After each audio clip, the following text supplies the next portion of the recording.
স্থবিরতা কাটিয়ে দেশের ক্রিকেট সচল করতে কোনো দৃশ্যমান উদ্যোগ নেই।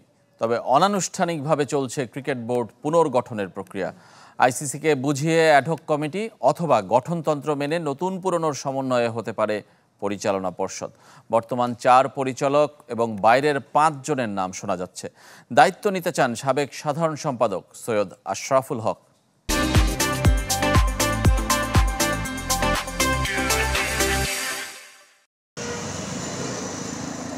অচল অবস্থার আরও একটা দিন পার হলো। ক্রিকেট বোর্ড ভাঙ্গা বা পুনর্গঠনের কোনো উদ্যোগ দৃশ্যমান নয়।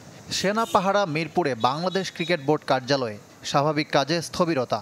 সভাপতি নাজমুল হাসান পদত্যাগে রাজি হলেও কবে কিভাবে কার্যকর হবে তাতেও রাজ্যের গোপনীয়তা। তবে অনানুষ্ঠানিক আলোচনা চলছে বোর্ড পরিচালকদের মধ্যে যারা থাকতে চান আর ঢুকতে চান তাদের মধ্যে। কিভাবে বোর্ড পুনর্গঠন হবে তা নিয়ে নানামুখী বিকল্প সামনে আসছে। তার একটি অ্যাডহক কমিটি গঠন। সেক্ষেত্রে দেশের পরিস্থিতি বিবেচনায় নিতে আইসিসিকে অনুরোধ করতে হবে,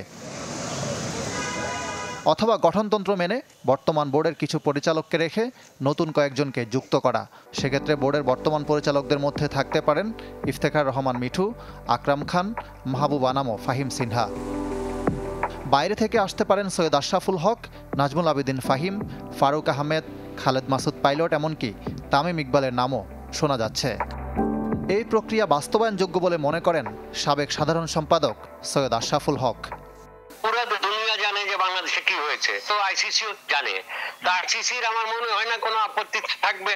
ধারাবাহিকতার জন্য আমার মনে হয় যে পুরানো বোর্ডের ভালো সৎলোক ছিল, ওদেরকে অন্তর্ভুক্ত করে একটা নতুন বোর্ড বানিয়ে চালালে কোনো দিক থেকে কোনো অসুবিধা নাই। সংকটে দেশের ক্রিকেটের দায়িত্ব নিতে রাজি এশিয়ান ক্রিকেট কাউন্সিলের সাবেক এই প্রধান নির্বাহী। আনুষ্ঠানিক প্রস্তাব পেলে প্রক্রিয়া শুরু করবেন।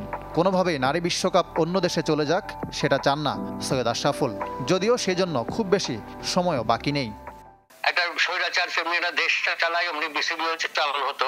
ওসবের সমাধান করে একটা ভালো একটা বিসিবি যদি ভোট করা হয়, আর বাংলাদেশে তো লোকের অভাব নেই, আমরা নিশ্চয়ই পাবো লোকজন যারা আর কি এটাকে ঠিকভাবে সৎভাবে ভালোভাবে চালাতে পারবে। তবে পরিবর্তনের প্রথম ধাপ হিসেবে আগে তো পদত্যাগ করতে হবে সভাপতি নাজমুল হাসানকে। তখন বর্তমান পরিচালকদের একজন আপাতত সভাপতির দায়িত্ব নিয়ে এগিয়ে নেবে কার্যক্রম। কেউ পদত্যাগ না করে 3 সভায় অনুপস্থিত থাকলে এমনিই বাতিল হবে পদ। ইকরাম হুসাইন, চ্যানেল 24, ঢাকা।